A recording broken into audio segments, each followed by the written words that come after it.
So everyone on MIT's campus is going to be walking around like this year. No one understands that. It's going to be super awkward, but... Hey guys, what's up? If you're new here, my name is Jocelyn, and if you're not, welcome back to the channel. So here I am in location number 17 that I film videos in. I feel like most people on YouTube want to do this is my place, you know, like when you see this background you think of me. Well, I'm going for the opposite thing where if you see a completely new place you've never seen before, you're like, oh, probably Jocelyn's videos. Before I forget, because I seem to always forget to do this, make sure you hit the subscribe button for MIT basketball content, and make sure you hit the like button on this video if you enjoy it, because that helps a lot.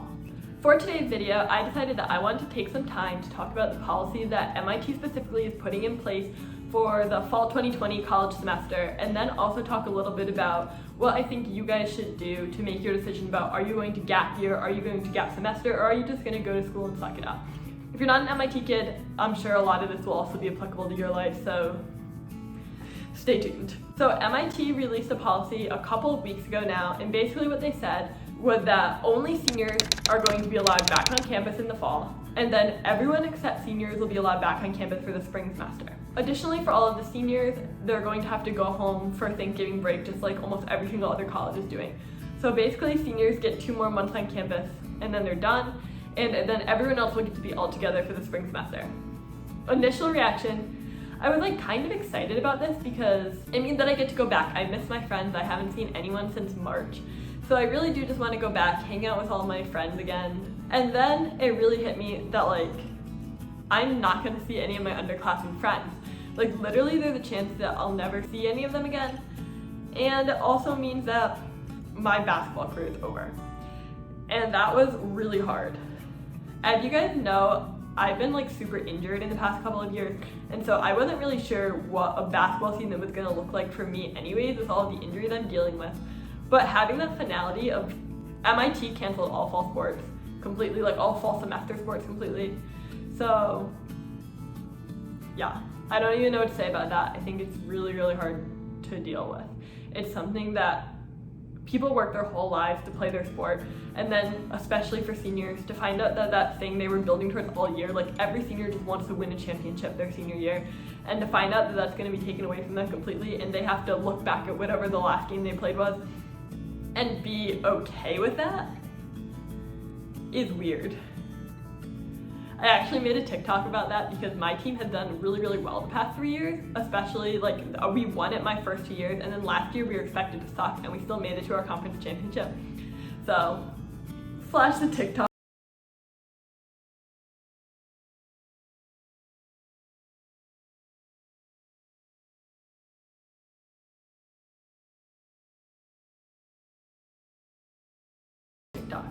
At @lifewithjoth_. So one of the good things for me in particular about the MIT policy is that all of my senior friends are going back and living on campus except for one. I think that's better for me than a lot of people because there are a lot of seniors who are saying they don't want to live on campus and they don't want to be there.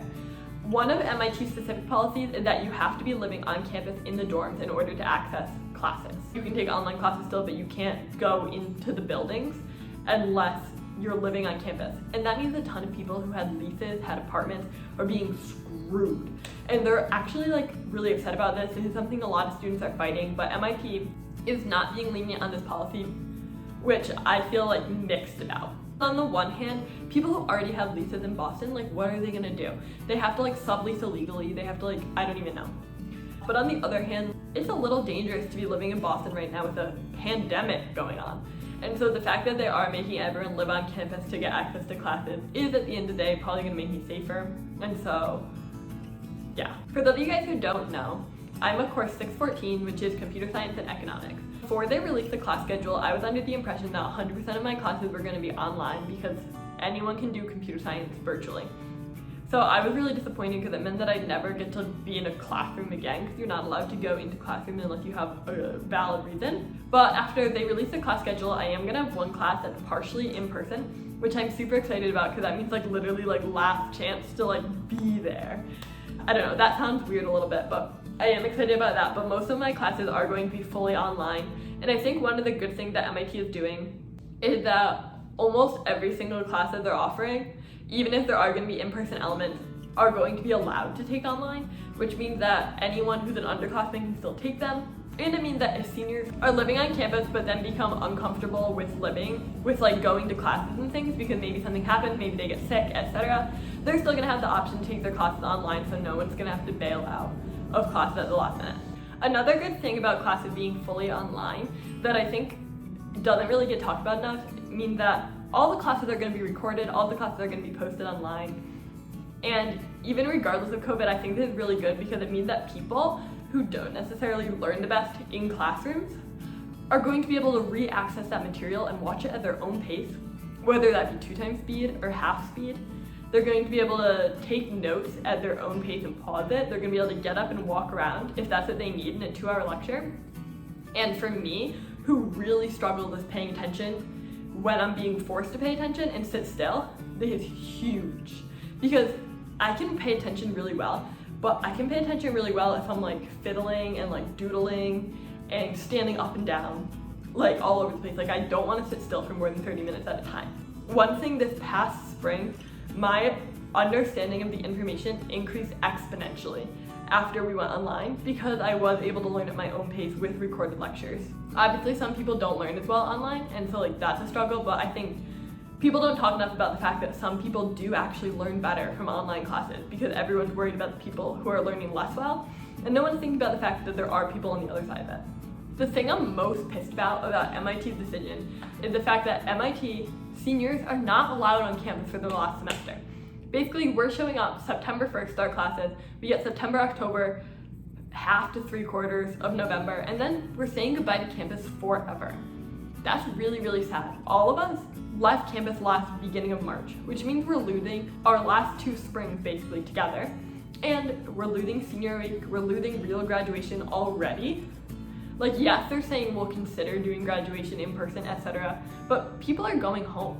People are moving away. Like how are they all gonna come back for senior week? Like no one expected MIT to say that seniors were only coming in the fall.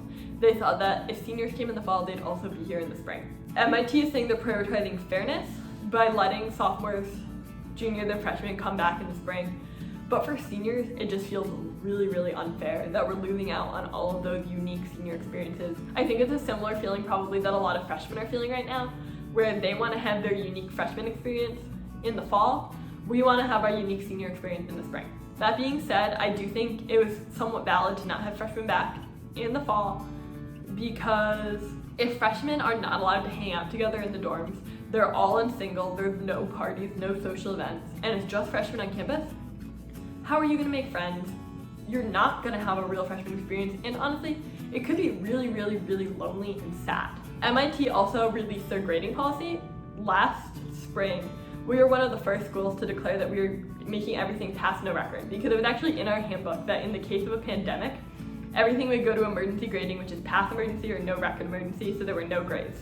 In light of the fact that the pandemic is continuing, MIT reevaluated things and decided to go ABC, no record, with the option to have a D grade instead of a no record if you got a D and you choose to.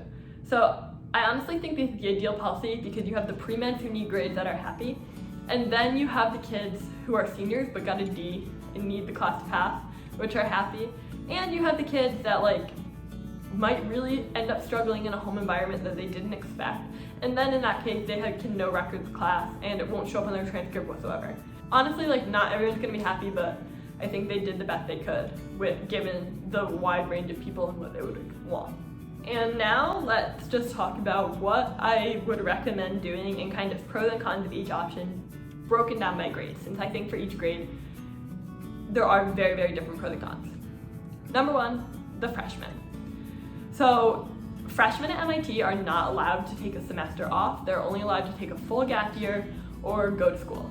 Pro of taking a gap year is that you're not going to have to start your MIT career online, probably. Equal con, we have no idea if fall 2021 is going to be better. I think there's been a lot of talk that it won't be, and MIT at least is talking about what are we going to have to do for fall 2021? Are there going to be different protocol put in place? When is this going to get better? No one really knows. So I think by taking a gap year, you're risking like wasting a whole year and then having to do the exact same thing in 2021. Also, I think that a lot of people are really worried on losing out on the freshman experience because freshman fall, everyone is passing a record 100% of the time. And it's like a time to meet people, make friends, etc. And so losing out on that on campus does kind of suck a little bit because you're not gonna have the like nobody cares about classes, party all the time, have fun experience. But at the same time, once you all make it on campus, like you're all gonna make it on campus at the same time. So I am willing to bet that you are gonna have a really good freshman experience whenever you do get on campus, and it's going to be a lot of the same excitement and freshman vibes. So I don't think you're gonna lose out on that completely. For freshmen, they also don't have many friends already on campus, which means that doing homework and p-setting and everything, like an essential part of the MIT experience is working with other people. And so I think that would make it a little bit harder, remote, which is a reason to kind of promote a gap year. People are like talking in like group chats and stuff or MIT confessions on Facebook that they're scared of taking a gap year because they don't want to lose their friends. And these friends that they're talking about, like they made on Facebook in the freshman group. And if you're one of these people that think you made lifelong friends in the Facebook group, great. But also, most people who became friends on Facebook before they got to campus are no longer friends. You're going to find your friend group on campus, and if those people genuinely are lifelong friends, they'll still be friends with you if you take a gap year. But more likely than not, they're not really your friends, and you'll find your true friend group regardless of like when you get to MIT. So that's something that I wouldn't worry about.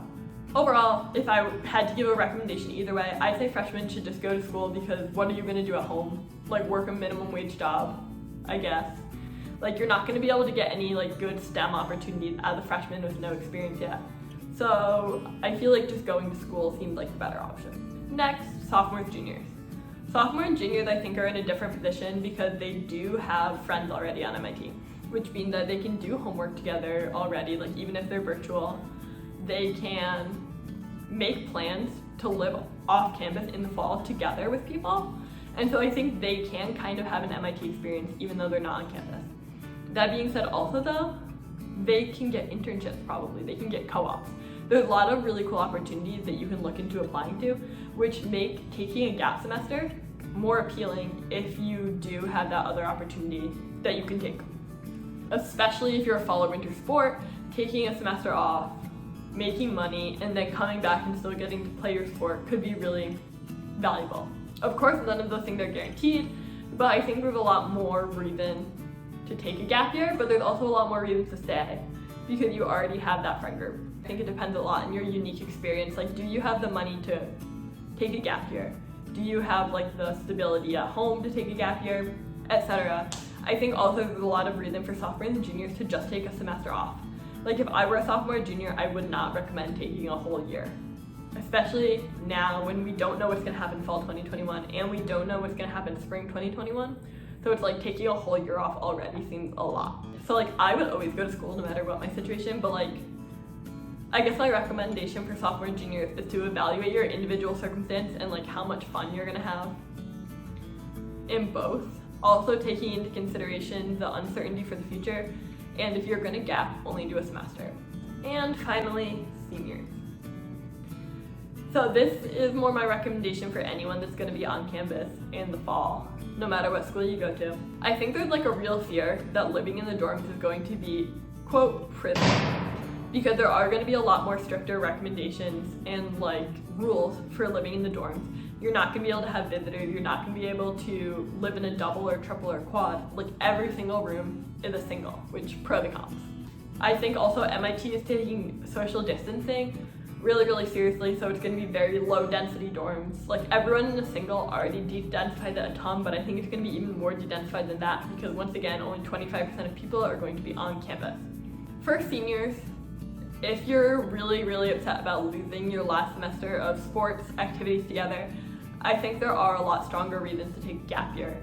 I also think that a lot of seniors are considering just living off campus and doing remote classes, but still taking class together.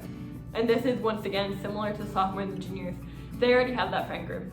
And also, if we know that we're not being on campus in the spring already, why not just rent an apartment for a full year somewhere random and fun with all your friends? For me, I feel like putting off school is just like a little bit ridiculous. I feel ready to start my real full-time job, to be done taking tests, done doing homework assignments, and just like really work.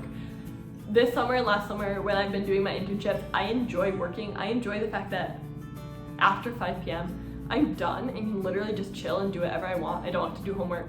I feel no desire whatsoever to put that off another year. I'm like ready to live my real life. Yeah, I think that about sums up all my thoughts on MIT's decision and school this year. Personally, I am going to school, and so I'll be making a lot more videos about what life is like on campus at MIT and taking online classes, etc. If you guys want me to talk about anything else MIT or online school related, let me know. If you want to know my thoughts on being a NARP, it's sad, but let me know if you want me to talk about that. Make sure you guys subscribe. It's actually really, really important, and it does a lot. Hit the like button because that also helps a lot. And thank you all for watching this video, and I'll see you next week. Bye!